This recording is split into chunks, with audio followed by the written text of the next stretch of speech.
No sé si te acuerdas, pero hace un par de semanas estuvimos empezando la predicación con un encuentro que tuvo Jesús con el joven rico, ¿te acuerdas? Y ese joven rico se fue muy triste de la presencia del Señor porque dice la Escritura que tenía muchas posesiones.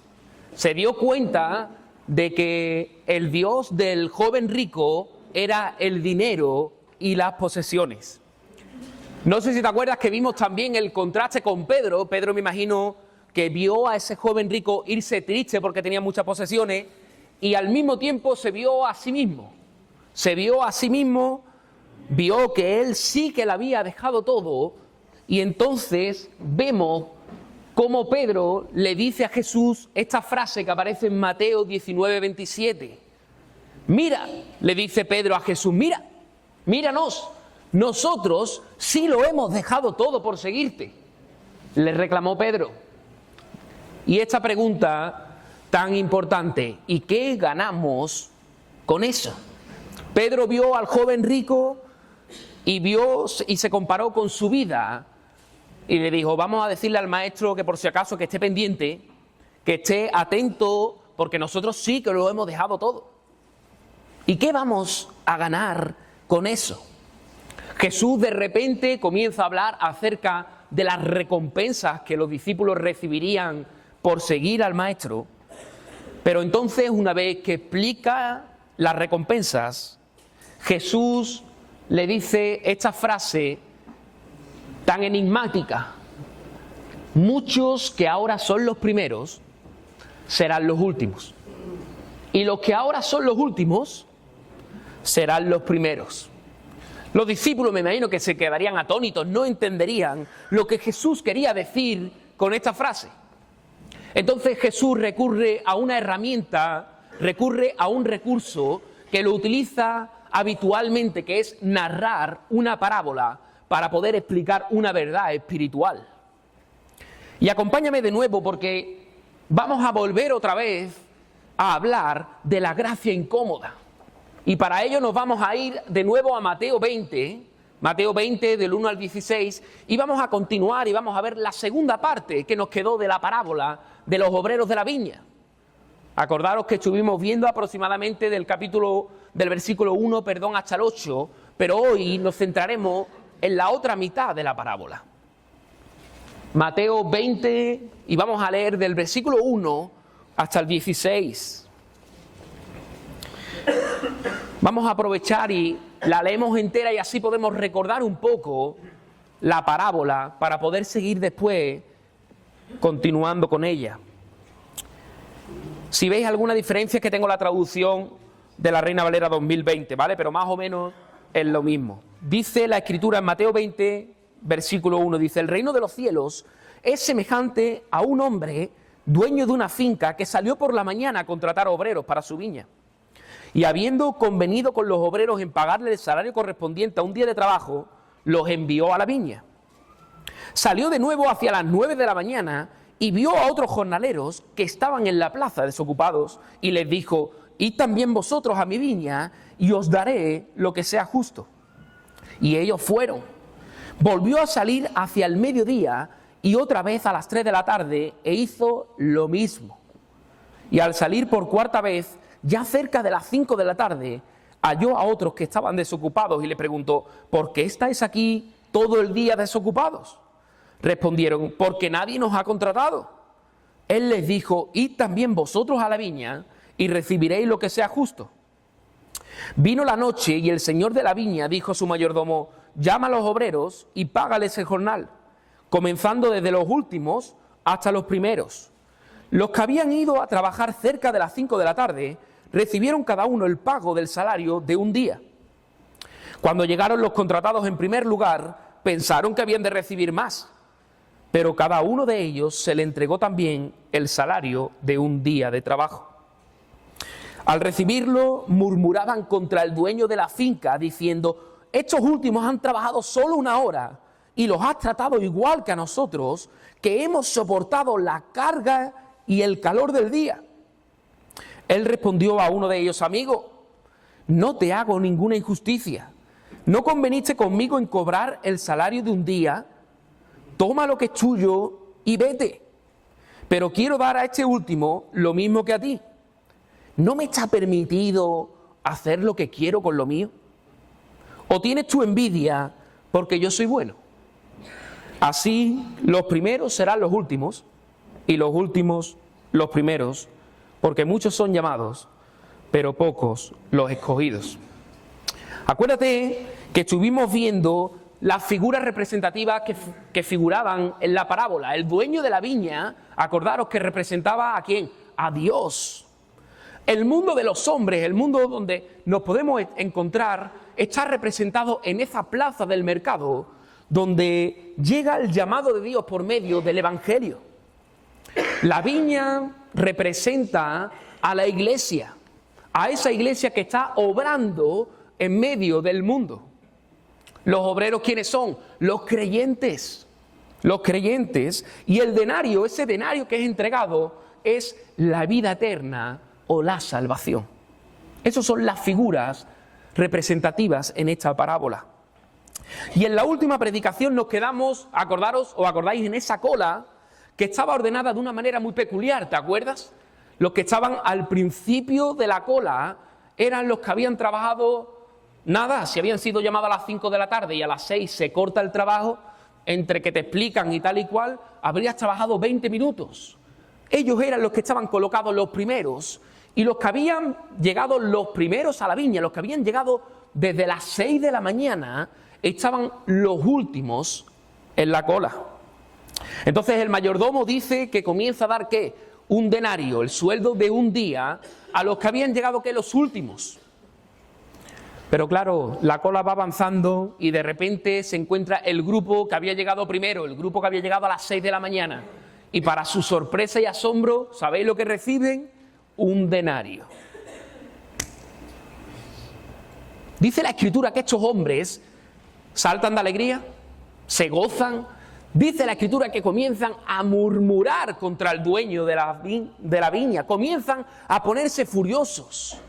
Ese verbo murmurar en el original es muy fuerte, significa gruñir.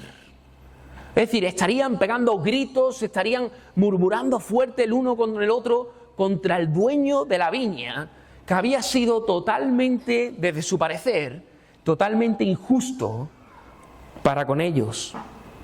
Y con esta imagen, mi hermano, con esta imagen de los trabajadores murmurando unos con otros, vamos a pasar al primer punto de esta predicación, que la he titulado El descontento de los trabajadores. El descontento de los trabajadores. Mira, los primeros trabajadores manifiestan 3 razones para su descontento. 3 razones. La primera razón es el tiempo de trabajo. Tú me pagas a mí un denario y yo que he trabajado todo el día y esta gente que han trabajado 1 hora y tú les pagas lo mismo. El segundo descontento es la igualdad en el trato recibido. Es decir, tú me estás tratando a mí que llevo aquí 12 horas trabajando como el que lleva 1. Y me estás tratando de la misma manera. Me estás haciendo igual a él. Y la tercera razón para el descontento de estos trabajadores es que ellos son los que habían estado trabajando en las horas más duras a pleno sol. Nosotros que hemos estado este fin de semana trabajando en la fachada, a pleno sol a ciertas horas ya es insoportable el trabajo. Imagínate estos obreros trabajando a plena luz del sol, y en esta época estamos hablando que esto es Palestina, esto no es Jerez de la Frontera. En Palestina había un viento que era, dicen, muy parecido al levante, para que nos hagamos una idea. Un viento cálido que dice que pasaba por el desierto, y ese viento al pasar por el desierto dice que resecaba el viento. Por lo tanto, al final ese viento llegaba a Palestina, y ¿tú sabes cómo llegaba el viento? Caliente. Caliente más no poder. Y dice que resecaba la garganta de todos los trabajadores que estuvieran trabajando en esas horas tan difíciles. Estos trabajadores estarían con la garganta seca y estarían diciendo, pero que nosotros estuvimos aquí a las 3 de la tarde, trabajando a pleno sol. Estas eran las 3 razones por las que los trabajadores estaban totalmente disgustados con el dueño de la viña. Tenemos que diferenciar lo que esta parábola quiere representar, que es la salvación, la imparcialidad de la salvación, con las recompensas, mi hermano. Porque es cierto que a lo largo de todas las Escrituras, el Señor nos habla de que vamos a recibir recompensas dependiendo de nuestra fidelidad y nuestro trabajo. Una cosa no tiene nada que ver con la otra. Fijaros lo que dice Mateo 16, 27, acerca de las recompensas. Porque el Hijo del Hombre vendrá ¿en qué? En la gloria de su Padre con sus ángeles, dice, y entonces ¿qué? Pagará a cada uno conforme a sus obras, recompensas. En 1 Corintios 1, del 13 al 14, exactamente lo mismo. La obra de cada uno se hará patente, porque el día la pondrá al descubierto.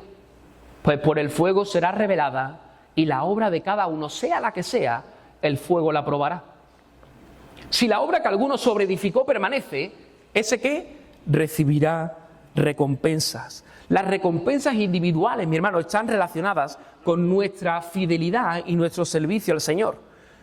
Pero el tema de esta parábola, el tema del propietario de la viña dando el denario, no tiene que ver con las recompensas, sino más bien con las bendiciones comunes que todos los cristianos recibimos con la salvación. Aquí el Señor no está enseñando sobre las diferencias en las recompensas, sino acerca de la imparcialidad de la salvación. Está diciendo, ya aquí vamos a empezar con esa gracia incómoda, está diciendo, mi hermano, que un creyente que haya vivido una vida cómoda, como la nuestra a día de hoy, un cristianismo cómodo, no estamos siendo perseguidos, no estamos siendo injuriados, no estamos siendo matados ni golpeados por el Evangelio, sufrimos otra clase de persecución, pero gracias a Dios esa no la estamos viviendo actualmente. Nuestra salvación es la misma que un mártir. Nuestra salvación, la recompensa de la salvación, el regalo de la salvación es la misma para nosotros que estamos viviendo un cristianismo cómodo que el que está muriendo en Corea del Norte siendo perseguido. Es la misma salvación.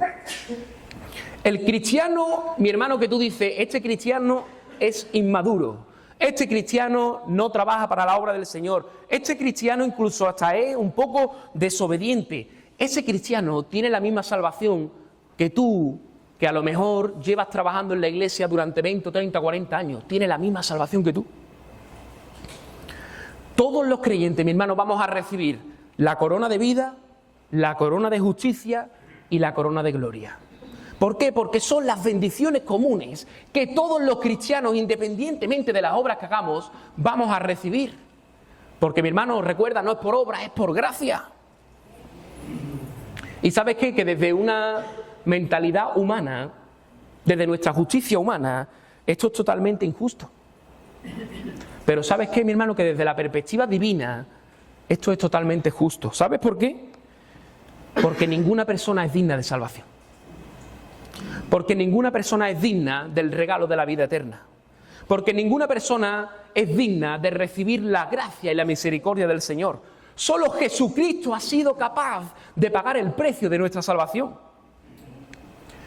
Y claro, nosotros nos vemos entre los cristianos y puede que haya diferencias. Puede que nos veamos a cristianos más maduros, cristianos más responsables, cristianos que sirven más que otros. Pero ¿sabes qué? Que esa diferencia es increíblemente pequeña comparado con el ser más justo del universo y Dios. Mi hermano, antes de recibir a Cristo como Señor y Salvador, todas las personas estamos totalmente perdidas. Y todas las personas que lo reciben, son salvas.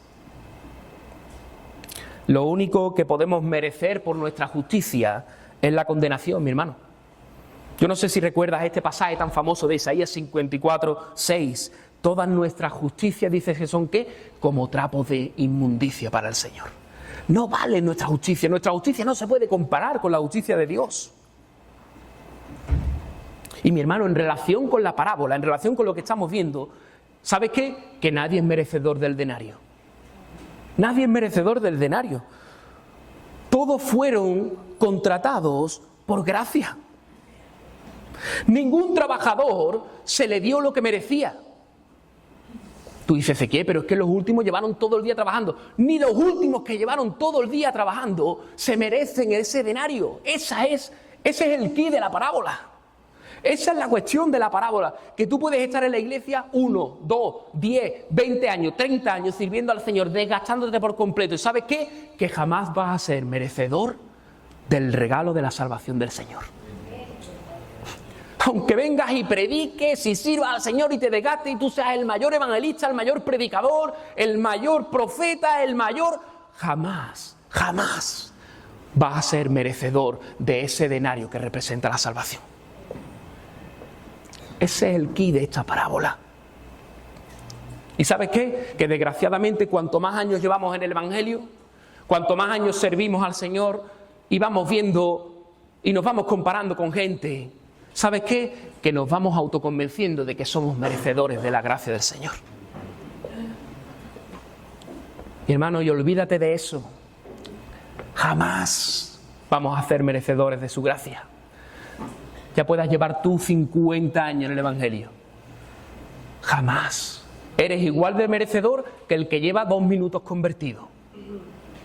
Igual. Mi hermano, el principio soberano de Dios para la salvación es que toda persona que se acerca en arrepentimiento y fe recibe la misma salvación que tenemos todos los que podemos estar aquí. No existen excepciones o variaciones. Sea que una persona se acerque al Señor siendo niño en la escuela dominical y reciba al Señor hoy, que una persona con 90 años que en el lecho de su muerte reciba al Señor. Recibe la misma salvación. Recibe la misma salvación un niño y que tiene toda la vida para servir al Señor, para agradar al Señor, para trabajar en la viña del Señor, recibe la misma salvación que el que tiene 90 años y en el último soplo acepta al Señor. Obtiene la misma salvación. La misma. Mi hermano, y mira, yo sé que te puede resultar chocante para algunas personas lo que voy a decir ahora, pero lo creo firmemente. Lo creo firmemente. Y ahora es cuando empieza la gracia a ser incómoda. Mira, el Evangelio en esta iglesia tenemos claro que es para los drogadictos, para los que han caído en la droga, para las personas alcohólicas, para las personas con depresión, con ansiedad, con problemas mentales. El Evangelio también es para personas a lo mejor que humanamente han sido buenos ciudadanos, que no han cometido ningún delito, tú sabes, lo típico, ¿no? Los típicos errores, tal, pero que son personas que la sociedad los catalogaría como personas buenas, como buenos ciudadanos. El Evangelio es para todas aquellas personas y nosotros lo tenemos totalmente claro. Pero ¿sabes qué, mi hermano? Que esta parábola nos enseña que el Evangelio también es para los violadores, para los asesinos, para los proxenetas, para los traficantes de drogas, para los mafiosos, para los dictadores, para los satanistas. Para todas estas personas también es el Evangelio. Y tú ya te estás empezando a sentir un poquito incómodo. Y tú ya estás diciendo, pero Señor, es que todos somos culpables. Que mi hermano, que no hay pecado que pueda ser más grande que la gracia y la misericordia del Señor. Que no hay pecado tan grande como para eso. Que si cualquiera de estas personas que he nombrado acuda al Señor en fe y en arrepentimiento, mi hermano, la gracia del Señor es mucho más grande que todo el daño que hayan podido ocasionar. Esa es la gracia incómoda. Y ¿sabes qué, mi hermano? Que muchas veces somos muy parecidos a los primeros trabajadores. Yo el primero. Somos muy parecidos a esos primeros trabajadores que llegaron a la viña. Porque ¿sabes qué? Que consideramos a ciertas personas como malas o muy malas desde nuestra perspectiva. ¿Y sabes qué pensamos? Que esa persona no es merecedor del mensaje del Evangelio. Que esa persona no se lo merece. Incluso te puede dar hasta coraje que ciertas personas que tú consideras malas o muy malas puedan haberse arrepentido y haberse acercado al Señor. Después de todo el daño que han ocasionado.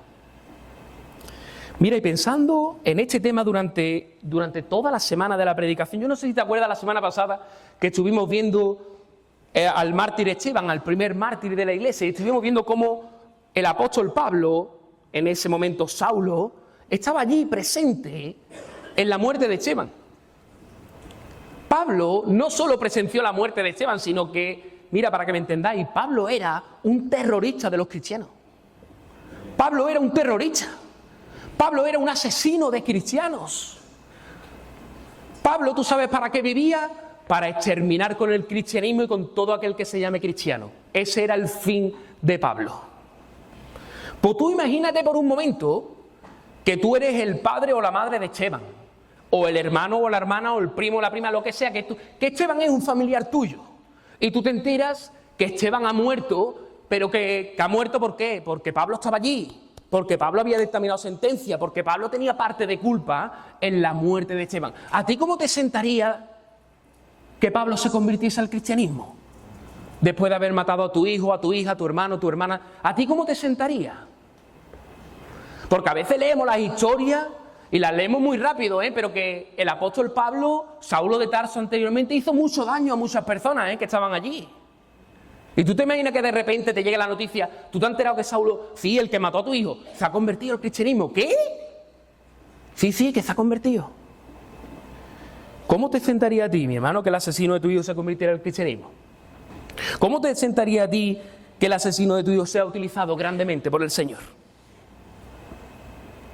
Esa es la gracia incómoda. Eso que te está entrando a ti por dentro, que tú ahora mismo me dices, Ezequiel, es que no lo entiendo, es que no lo entiendo. Esa es la gracia incómoda. Eso que tú estás experimentando lo experimento yo también, porque es incómoda, pero es la gracia del Señor. La gracia del Señor, mi hermano, es mucho más grande que el pecado del primer perseguidor de la iglesia. Como dijo el mismo Pablo, donde abundó el pecado, sobreabundó la gracia. Aleluya. Y mi hermano, tengo que reconocer que muchas veces escucho conversiones en el lecho de muerte, personas que están a punto de morirse y te dice después el familiar, no, pero aceptó al Señor en el último minuto. Mira, yo he sido y aún así a día de hoy sigo siendo muy reacio, pero ¿sabes qué? Que el Señor en esta semana me ha dado 2 o 3 bofetas y me ha dicho, ¿y por qué no? Y mientras que estoy predicando me está bofeteando porque para mí está siendo igual de incómodo que para ti. Y el Señor me dice, ¿y por qué no, Ezequiel? ¿Y por qué no yo puedo tener un encuentro personal con una persona que está a punto de morirse? ¿Por qué no? ¿Por qué no? Mi hermano, cualquier persona, si antes de morir confiesa a Jesús como el Señor y Salvador y deposita su fe y se arrepiente de sus pecados, ¿sabes qué? Que esa persona en ese momento es salva. Aunque no haya realizado ninguna buena obra, aunque solo haya trabajado como los últimos trabajadores, 20 minutitos, esa persona es salva. Os voy a poner un ejemplo de la Escritura. El ladrón arrepentido que se volvió a Jesús en la cruz en el último soplo de vida. Seguramente recuerdes que la crucifixión no era para cualquier ladrón, la crucifixión no era para cualquier delincuente, la crucifixión estaba destinado para los peores criminales. Es decir, este ladrón no tenía que ser un ladrón corriente, este ladrón no tuvo que haber robado solo una barrita de pan, este ladrón tuvo que haber hecho mucho daño. Este ladrón tuvo que ser uno de los más perseguidos por Palestina. Y en el último momento de su vida, en el último soplo de su vida, ¿sabe qué? Que tiene un encuentro con Cristo. Este ladrón, mi hermano, no tuvo ni una sola hora para servir a Cristo. Esta persona no tuvo ni 20 minutitos para venir a la iglesia a pintar, para romper no sé qué, no tuvo tiempo. Simplemente confesó con su boca, simplemente reconoció, se arrepintió y tuvo fe en Jesús. ¿Y sabes qué? Que desde ese mismo momento esa persona, ese ladrón, fue salvo. Nació de nuevo. Y muchas veces pensamos, porque me llegó una persona y me dice que si hay alguna persona que no cree en la Trinidad o que tiene ciertas doctrinas erróneas, ¿tú crees que estará en la presencia del Señor? Mira, mi hermano, ¿tú te imaginas estar sentado con el ladrón en ese momento y tú preguntarle, ¿tú sabes lo que es la Trinidad? ¿Tú qué eres, arminiano o calvinista? ¿Tú qué crees, que el Señor va a venir antes o después por su iglesia? ¿Tú eres tribulacionista, pre, post, me? ¿Qué eres tú? No, yo no lo sé. Yo lo único que sé es que he tenido un encuentro con ese hombre que está clavado ahí al lado mía. Y que ese hombre que está ahí clavado en la cruz al lado mía es Dios hecho carne. y deposito mi fe en Él. Eso es lo único que le hizo falta al ladrón, mi hermano, nada más, fe y arrepentimiento.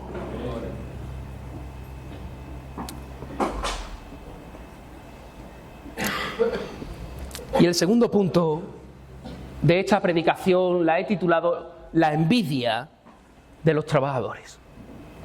La envidia de los trabajadores. ¿Sabes por qué? Porque al final, si tú empiezas a escarbar un poquito en el texto y empiezas a leer con más detenimiento el texto, te darás cuenta que el versículo 15, el dueño de la viña le dice a estos trabajadores: ¿no me está permitido hacer lo que quiero con lo mío? Dice: ¿o tienes tú envidia porque yo soy bueno? Mi hermano, estos trabajadores no solo estaban descontentos por lo que habían recibido. ¿Tú sabes por qué estaban totalmente descontentos estos trabajadores? Porque tenían envidia de los que habían llegado los últimos. Estos trabajadores le estaban diciendo al dueño de la viña que ellos estaban totalmente enfadados porque ellos habían recibido lo mismo que habían recibido los que habían llegado primero. Si el dueño de la viña hubiera dado en parte proporcional al tiempo trabajado, ¿tú crees que estos trabajadores se enfadarían? No. Realmente el enfado de estos trabajadores es que el que había llegado el último le había dado lo mismo que él, que estaba trabajando durante todo el día. Mi hermano, y el cristiano que envidia a otros creyentes, por la razón que sea, se tiene que empezar a hacer un examen de conciencia. Porque ¿sabes qué, mi hermano? Porque si Dios, y esto lo vamos a martillar en esta mañana, si Dios no hubiera dado lo que merecemos, estaríamos todos destinados al infierno en vez de al cielo. Mi hermano, el creyente espiritual, el verdadero creyente, se tiene que gozar por la salvación de otros, sin importar las circunstancias de su conversión, sin importar si fue de niño, de persona de edad media o de anciano, da igual. Pero ¿sabes qué, mi hermano? Que lamentablemente todos estamos inclinados, a causa de nuestra vieja naturaleza, a pensar que otros son más favorecidos por el Señor que a uno mismo. Mira, mi hermano, cuando el trabajo empieza a pesar, cuando el sol de la vida empieza a apretarte, ¿sabes qué? Que tú te empiezas a ver a ti como merecedor y empiezas a ver a todas aquellas personas que no están entregando lo mismo que tú como cristianos poco comprometidos. ¿Y sabes qué? Que este espíritu, tarde o temprano, ¿tú sabes lo que te lleva? A la superioridad. A tú verte un creyente por encima de los demás, a verte un creyente más santo que todos los demás, más entregado que todos los demás. Y es notable pensar que porque esto tiene relación, cuando uno se ve a sí mismo merecedor de, automáticamente ve al hermano como menor a él. Y sabes qué? Que al mismo tiempo ve la gracia de Dios menos que como realmente es. ¿Por qué? Porque él se ve ya que un poco más merecedor que al principio.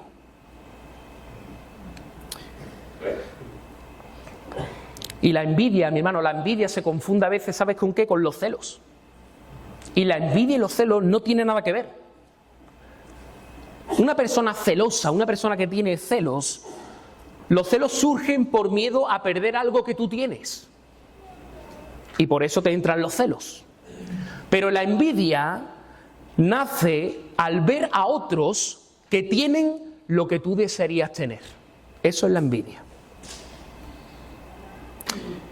Y en la parábola, mi hermano, los siervos que murmuraban contra el dueño, ¿sabes qué? Que buscaba que éste rectificara. Que buscaban con su murmuración, con sus gruñidos, con su queja, que el dueño de la viña se echara para atrás y dijera: esperarse, vamos a reestructurar el sueldo, vamos a pagar proporcionalmente. Y entonces los que habrían llegado primero estarían contentos. Porque ¿sabes qué? Lo que buscaban estos primeros trabajadores que habían llegado primero, el mal del prójimo. A ellos les dolió que recibieran un denario. En vez de alegrarse, estaban totalmente contrariados. Mi hermano, y algunos cristianos no solo tienen envidia o celos, de otros cristianos que son más bendecidos que él, que muchas veces nos pasa, sino que muchas veces sienten envidia de los inconversos, como mi hermano Ciro ha estado compartiendo en la apertura. Sienten envidia de las personas que aún están, ¿dónde? En la plaza. ¿Sabes qué? Porque a lo mejor hay gente en la plaza que materialmente o exteriormente pues son gente exitosa, son gente que la vida le está sonriendo, son gente con reputación, con fama, todo les parece que les va bien. En cambio a nosotros, los trabajadores que estamos en la viña, a lo mejor podemos estar atravesando por momentos en nuestra vida donde el sol nos está quemando, mi hermano. Donde la vida cristiana se nos está haciendo cuesta arriba, donde el trabajo se está haciendo duro debido al calor del día. Y tú ves por la ventanita de la viña, tú ves a los que están en la plaza y en la plaza están en la sombrita, tomando su refresquito, su tapita, su cañita, están a tutiplén. Y tú estás con el sol abrasador en la frente, trabajando en la viña del Señor, sufriendo esas horas. Mi hermano, que la envidia no te haga ver la realidad como a estos primeros trabajadores. Dijimos anteriormente que el dueño de la viña, ¿quién representaba? A Dios. Mi hermano, ¿tú crees que el dueño de la viña, crees que nuestro Dios va a dejar a sus obreros trabajando a plena luz del sol sin llevarle una botellita de agua fresquita? ¿Tú crees que nuestro Dios es capaz de ver a creyentes que están pasando por pruebas y no ponerle un toldito a la sombrita? ¿Tú crees que el dueño de la viña, que es nuestro Dios, no es capaz de verte sudando, de verte con el sol abrasador y decirte, vente aquí un poquito conmigo a la sombrita, come algo, bebe algo, cuídate, sécate el sudor, ponte la toalla fresquita? Mi hermano, me lo estoy imaginando, nuestro Dios no es así. Y claro, mi hermano, y claro que los cristianos pasamos por pruebas, por situaciones difíciles, por etapas complicadas en nuestra vida. El que te diga que el cristianismo está libre de problemas, ese te está mintiendo. Eso no es verdad. El cristianismo, el convertirte al Señor, no te libra de problemas, no te libra de situaciones difíciles, no te libra del sufrimiento, claro que no.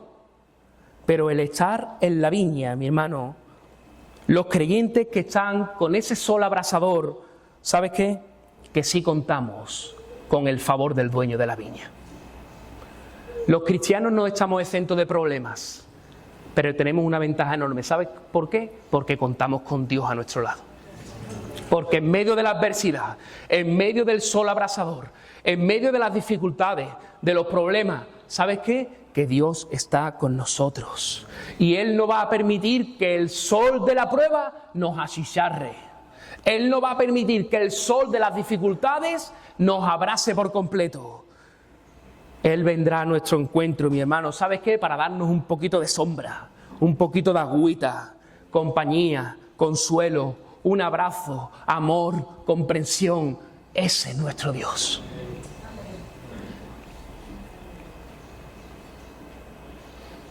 Y al pueblo de Dios, a lo largo de toda la historia, le pasa lo mismo que a nosotros.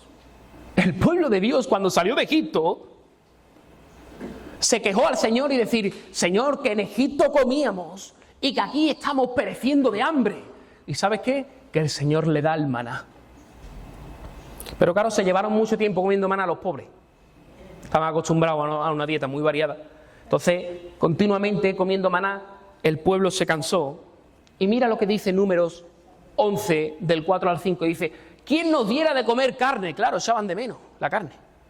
Nos acordamos del pescado que comíamos en Egipto de balde, de los pepinos, de los melones, los puerros, la cebolla y los ajos. Dice, ¿y ahora nuestra alma qué? Se seca. Dice, pues nada sino este maná ven nuestros ojos. Mi hermano, muchas veces también tenemos la tendencia de recordar el pasado como siempre mejores tiempos de los que vivimos ahora.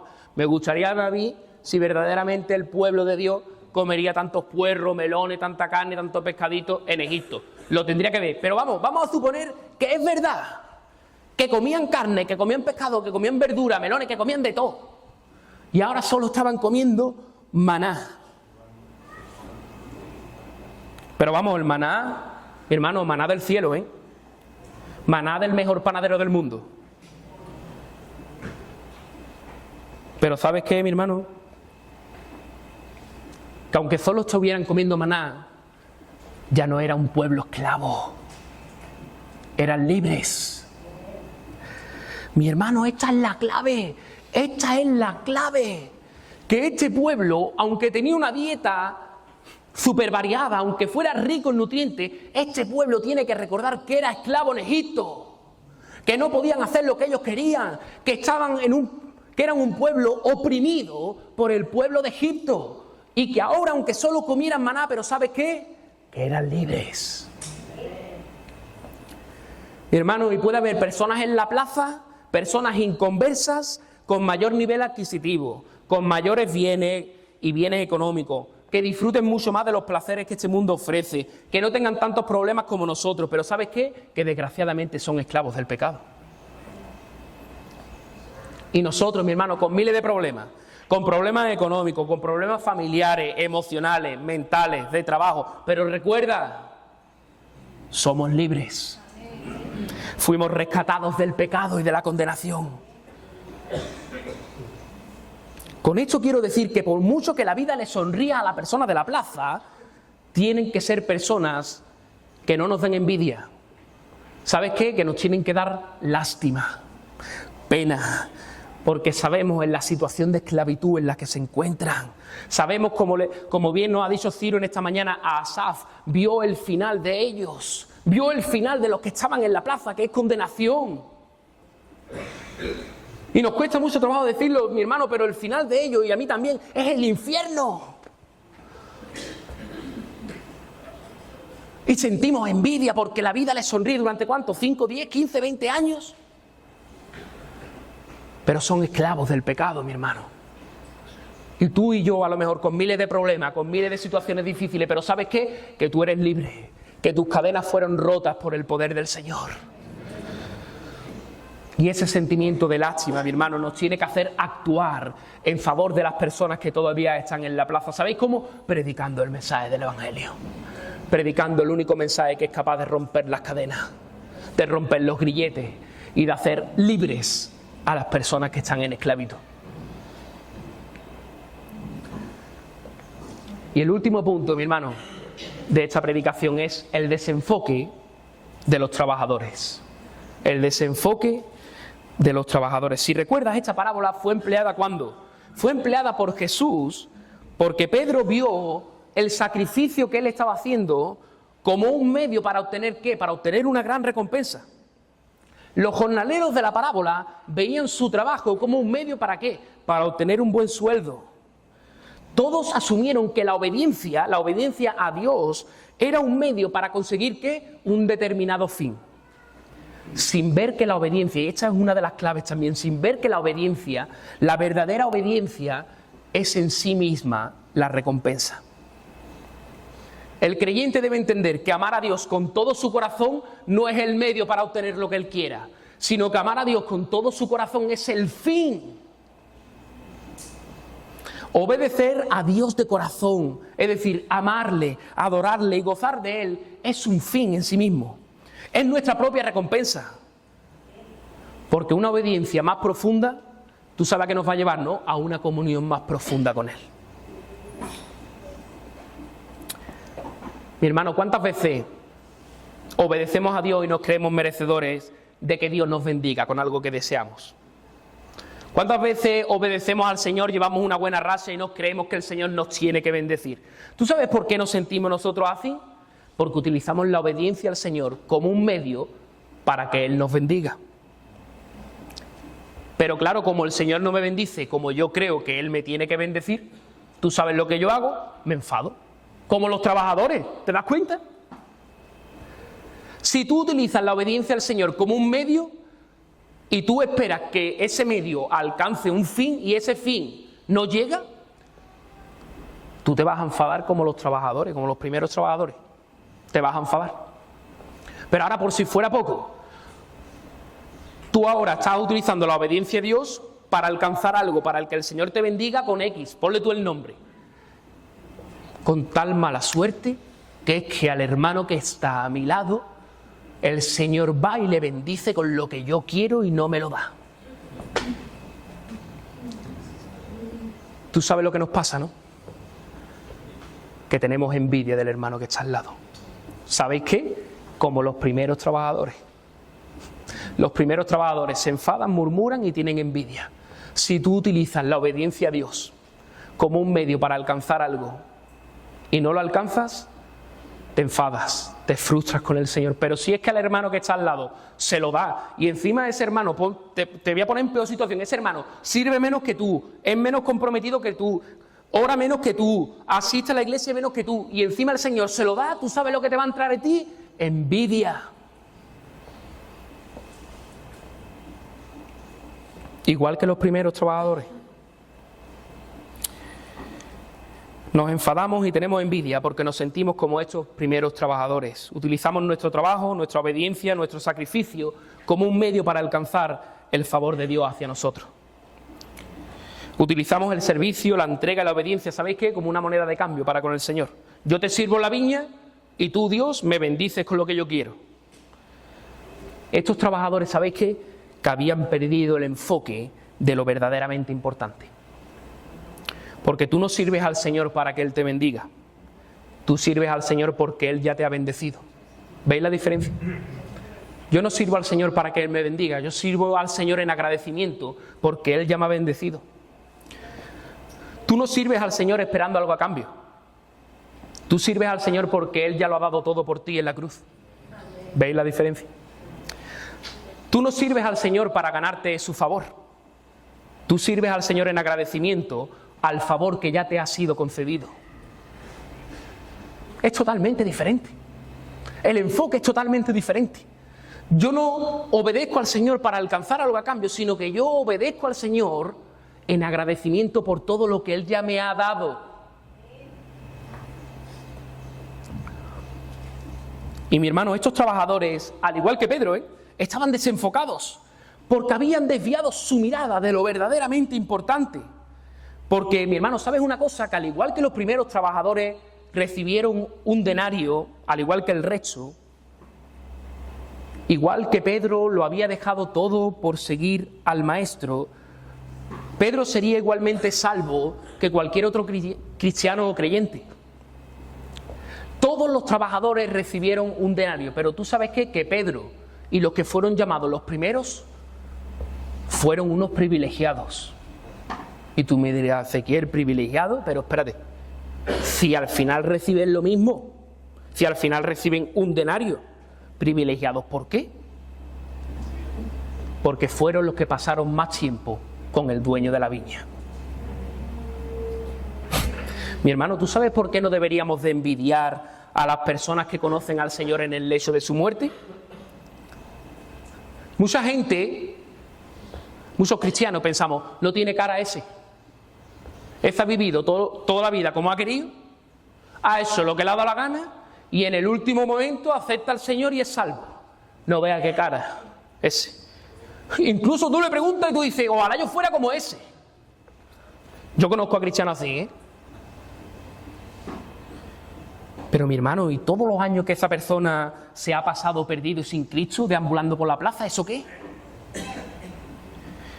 Y el privilegio que tenemos todos los que estamos aquí de estar 1, 2, 10, 20 o 30 años con el dueño de la viña. ¿Y ese privilegio qué? ¿Qué pasa con ese privilegio? ¿Valoramos ese privilegio, mi hermano? ¿O sentimos envidia de los que están en la plaza y conocen al Señor en el último minuto? Porque como han hecho lo que han querido. Mira, mi hermano, Pedro le preguntó, ¿y qué ganamos con eso? ¿Qué ganamos con todo esto?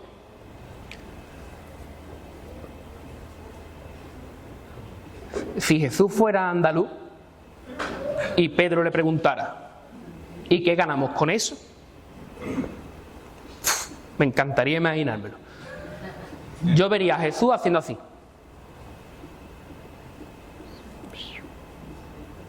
¿Y qué ganamos con eso? Yo. No sé si me estáis entendiendo. Pedro le diría a Jesús, Jesús, ¿y qué ganamos con todo esto? Y él diría, ¿me estás ganando a mí?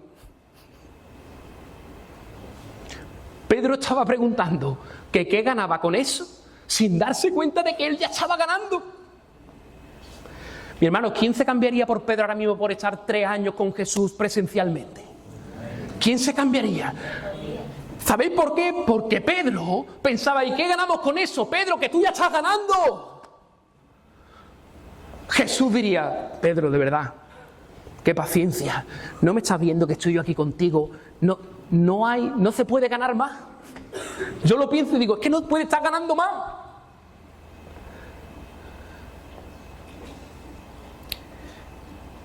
Pedro, mi hermano, estaba ciego, porque le estaba preguntando al premio que qué íbamos a ganar. Tenía el premio delante y él le estaba diciendo, bueno, ¿y qué vamos a ganar con todo esto? Y el Señor diría, no me está viendo a mí, que soy el premio, Rey. No me está viendo. Pero a Pedro automáticamente lo señalamos y decimos, Pedro, tú estás ciego. Pero ¿sabes qué, mi hermano? Que muchas veces tú y yo también estamos ciegos. Porque tú y yo también somos unos privilegiados. Tú y yo, mi hermano, somos el habitáculo donde habita el Espíritu Santo, la misma persona de Dios, en ti y en mí. Y tú y yo no lo valoramos.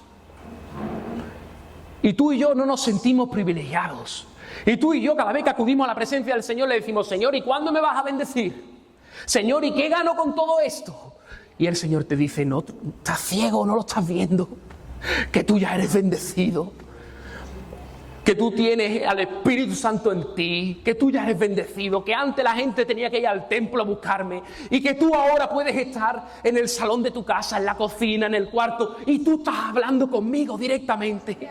¿No te estás dando cuenta de lo privilegiado que eres, mi hermano? Que estamos ciegos. Porque el mayor premio que podemos recibir, mi hermano, no son las bendiciones de Dios, es la relación íntima y personal con el Dios de las bendiciones. Y mientras que los hermanos de la alabanza van pasando, mi hermano, en el reino de Dios, lo que el Señor nos quería transmitir con esta parábola es que lo único que nos califica es saber que no calificamos. Lo único que nos hace aptos para estar en la presencia del Señor es reconocer que no somos aptos para estar en la presencia del Señor. En otras palabras, lo único que necesitamos es reconocer nuestra incapacidad, nuestra necesidad y decirle, Señor, mira, no tengo nada que ofrecerte. Y ahora me gustaría hacerte la siguiente pregunta, mi hermano. ¿Cómo puede ser que tú y yo nos convirtamos en personas perfectamente aprobadas por el Señor? Por un Señor y un Dios que odia el pecado únicamente admitiendo que somos incapaces y que no lo merecemos. ¿Cómo puede ser que tú y yo nos convirtamos en aprobados por el Señor? Un Dios que odia el pecado y que nosotros somos pecadores. ¿Cómo puede ser, mi hermano, simplemente admitiendo y reconociendo de que no somos merecedores? ¿Qué pasa, mi hermano, con esa ira de Dios contra el pecado? ¿Qué pasa con esa ira de un Dios santo y un Dios justo? Mi hermano, la respuesta a esta pregunta es el fundamento del mensaje del Evangelio. Porque, mi hermano, a la afuera de Jerusalén, en una colina, fueron crucificados 2 ladrones en una cruz. Pero ¿sabes qué? Que en medio estaba Jesús. Y Jesús fue enviado por su Padre con un propósito determinado. ¿Sabes cuál fue? Entregarse para morir. En aquella colina, mi hermano, mientras que Jesús estaba siendo crucificado en aquella cruz, Dios Padre derramó toda la ira, derramó todo el enfado a causa del pecado de todos los que estamos aquí. Y este acontecimiento histórico es lo que permite que tú y yo podamos ser aprobados por Dios, simplemente admitiendo que no deberíamos serlo. Todas las personas que están aquí, que admitan, que reconozcan que no deberían estar en la presencia del Señor, que son totalmente inaceptados, que no hemos dado la nota. Esas personas son las que son aptas. Mi hermano, después de contar a sus discípulos la parábola de la viña, Jesús le da la razón fundamental por la que el generoso propietario le da el denario a cada uno de sus trabajadores. Dice la Escritura en Mateo 20, del 18 al 19, dice: ahora subimos a Jerusalén. Dice: y allí el Hijo del Hombre será entregado a los principales sacerdotes y a los escribas, dice, y lo condenarán a muerte. Y lo entregarán a los gentiles para que se burlen de él, lo azoten y lo crucifiquen. Pero ¿sabes qué, mi hermano? Que al tercer día resucitará. Jesús murió. Y esa es la mayor sorpresa de todas, que Jesús murió. En esa cruz, mi hermano, la única persona calificada se permitió ser descalificada para que todos los descalificados naturalmente fuéramos calificados. Mi hermano, en esa cruz, el único que había aprobado suspendió para que los que habíamos suspendido naturalmente fuéramos aprobados por la obra de Jesús. Mi hermano, el Evangelio es la feliz invitación no para cambiar lo malo por lo bueno o lo bueno por lo mejor. El Evangelio es cambiarlo todo para ser libres. El Evangelio no es un llamado para que te conviertas en un fariseo y a partir de ahora vivas tu vida, vamos, perfecta. Es una invitación a reconocer al fariseo que cada uno de nosotros llevamos dentro. A reconocer que la gracia del Señor nos resulta un tanto incómoda, pero a reconocer que por mucho que trabajemos en la obra del Señor, que por muchos años que llevemos en el Evangelio, no somos merecedores del regalo de la salvación. Mi hermano, por eso, por este motivo, Jesús murió en la cruz. Y por eso todo lo malo que hagamos en esta vida nunca podrá hacernos perder el amor de Dios para con nosotros. Mira, mi hermano, Dios no te va a amar menos porque tú hagas las cosas mal. Y eso nos choca. Pero ¿sabes qué, mi hermano? Que Dios no te va a amar más por lo bien que tú haces las cosas. No te va a amar más. Porque Él, ¿sabes qué? Que te ama con amor eterno. Su intensidad de amor no cambia. Jesucristo, mi hermano, es la única persona que ha pisado esta tierra que merecía ser el primero. Pero ¿sabes qué? Que se hizo a sí mismo el último para que los que reconocen ser los últimos puedan, ¿qué? Ser los primeros. Ese es el fin de la parábola. Que el único merecedor de ser el primero, Cristo, por amor a todos los que estábamos atrás en la cola, dijo: pasa, pasa, pasa. Y Jesús, que merecía ser el primero, ¿sabes qué? Que terminó el último, para que nosotros que estábamos los últimos pudiéramos ser los primeros. Mi hermano, yo no sé si a ti te ha pasado, pero a lo mejor tú estás en la cola del Mercadona y la mujer que está delante tiene un pedazo de carro que flipa. Y tú estás atrás con dos mandaditos. Entonces normalmente tú piensas y dices: uf, a ver, la mujer buena gente me da a pasar. Y te dice la mujer: pasa. ¿Tú cómo te sientes, mi hermano? Dice: hombre, mira, la mujer me ha visto, ha tenido compasión de mí, ha tenido misericordia, ha tenido gracia, ha hecho un favor para conmigo. Pero claro, ha tenido un favor para conmigo porque llevaba dos cosas. Pero mi hermano, en esa cola del juicio de Dios, ¿sabes qué pasa? Que Jesús está el primero. Y Jesús está inmaculado. Pero tú estás atrás y tú no llevas dos cositas, tú llevas el carro lleno de fallos, de pecados, de manchas. Tú vas con el carro del Mercadona hasta arriba. Tú en ese momento no esperas que el que esté delante te diga: pasa, ponte el primero, que yo me voy a poner el último. Tú no lo esperas. ¿Por qué? Porque el delante lleva dos cositas y tú llevas el carro hasta arriba. Pero ¿sabes qué, mi hermano? Que Jesús, viendo tu carro lleno de pecado hasta arriba, viéndote sucio hasta arriba, ¿tú sabes lo que dijo? Pasa. Pasa. Pasa. Y ahí podemos entender las palabras de nuevo de Pablo, porque donde sobreabundó el pecado, donde sobreabundó el carro del Mercadona lleno de pecado, ¿tú sabes qué? Que sobreabundó la gracia del Señor. El carro del Señor, de la gracia y la misericordia, es mucho más grande que tu carro de pecado. Y el Señor decide y dice, pasa, pasa, pasa, pasa. Y al final el Señor, ¿sabes qué? Que se coloca el último. Y Él merecía ser el primero, ¿eh? Y Él echa el último para que los últimos, como tú y como yo, que no nos merecíamos nada, estuviéramos los primeros en la cola, mi hermano. Pero nunca te olvides, nunca lo olvides, que tú estás el primero en la cola por la gracia y la misericordia del Señor. No por tu trabajo, no por los años que tú lleves en el Evangelio, no por las obras que tú has hecho. Tú estás ahí en la cola el primero por la gracia y la misericordia del Señor.